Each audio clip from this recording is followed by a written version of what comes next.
بسم اللہ الرحمن الرحیم۔ السلام علیکم فرینڈس، آج ہم ڈسکس کریں گے زٹوفن ٹیبلٹ اور سیرپ کے بارے میں۔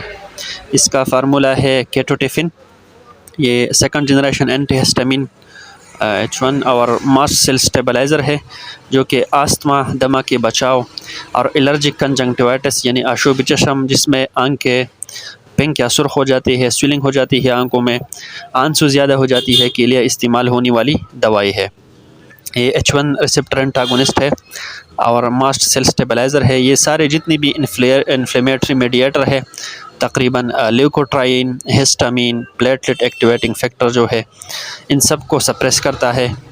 اس کی سائیڈ ایفیکٹس میں آتا ہے پیٹ میں درد، بھوک بڑھنا، سلیپ ڈسٹربنس، وزن بڑھنا وغیرہ اس کی سائیڈ ایفیکٹس ہے۔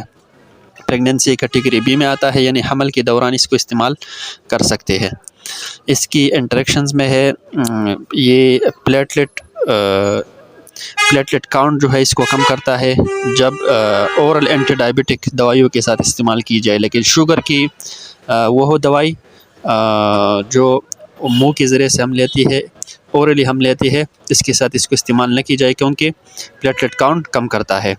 اس کے علاوہ سٹرائزین اور الپروزولام وغیرہ جو میڈیسن ہوتی ہے خواب کے لیے، نشے کے لیے، اس کے ساتھ بھی ہرگز استعمال نہ کرے کیونکہ اس کا CNS اثر بڑھ جاتا ہے، اس لیے احتیاط کرنی چاہیے ان دونوں حالتوں میں۔